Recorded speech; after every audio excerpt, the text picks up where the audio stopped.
possession. No reason to think it won't continue in the extra period. And that one will bounce out of the back of the end zone, so we will start here at the 25.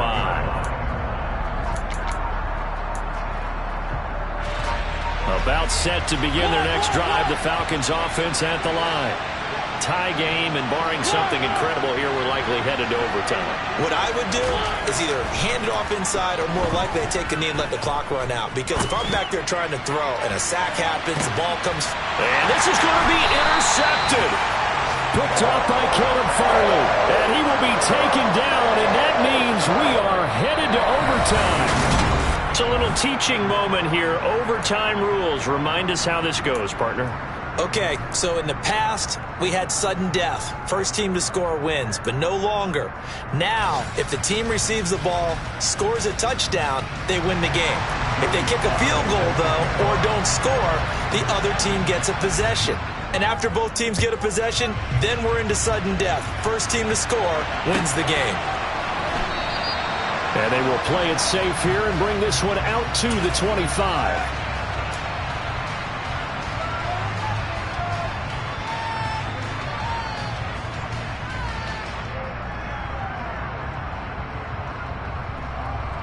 The Tampa offense ready to get their drive started.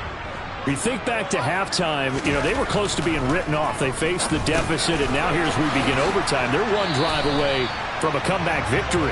Think about where they started and how far they've come back from. And look, you and I both know that when we talk with coaches, most of the time they don't say that momentum is something that factors into how they coach a ball game, because they say each game is its own entity. But within a game, I think they all believe in momentum, and they certainly have it going in their direction right now. And he'll be brought down shy of the 40 at the 38-yard line. 4 yards the pickup, first down.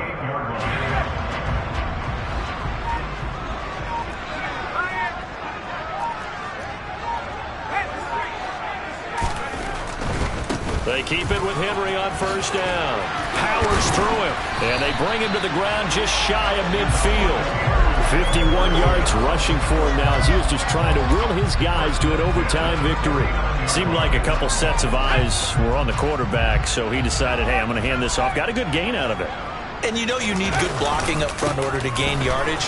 But every one of these RPOs, if you do it right and they look the same, whether it's handed off inside or the quarterback keeps it, that allows you to fool the defense so often. And in this case, fooled them with the inside run. Brandon, 5 yards on that run.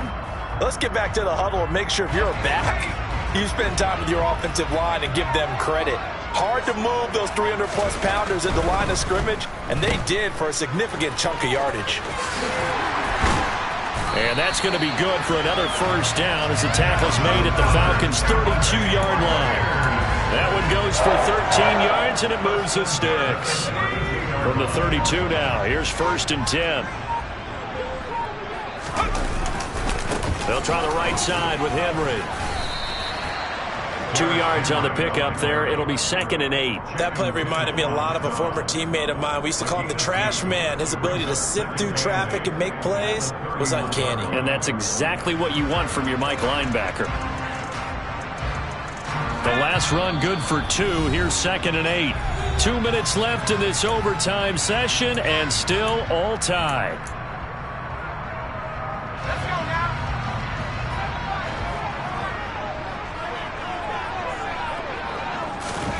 This time they'll throw it with Howell. Flushed out right. This is taken in by McBride. And he's taken down, but not before reaching the 10-yard line.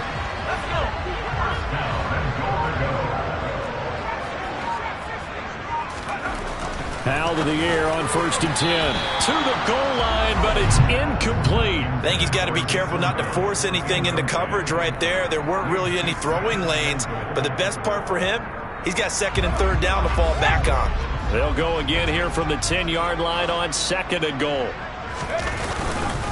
Back to the ground now. It's Henry. And he'll be brought down here at the 3-yard line. Now a timeout called for by the defense. They'll be left with just one remaining here at OT. They've had some success here in overtime in this opening drive running the football. Right back to that well. And why not? When you have that kind of success, make them stop you. And until they do, keep going back to that well you just spoke about. I think there's more. And he's into the end zone for the touchdown and the game winner in OT.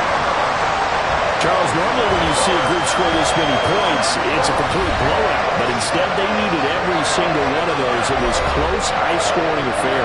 Hey, Brandon, I'm still on the edge of my seat after that one because when you have that much scoring and it still comes down to one-possession game at the end, that's not something we see very often. And in this case, these offenses, they brought it. The defenses, they're going to need some work going forward. So for the Bucs, they improved to 5-0 now on the young season. And they will hit the road next week to take on the Pittsburgh.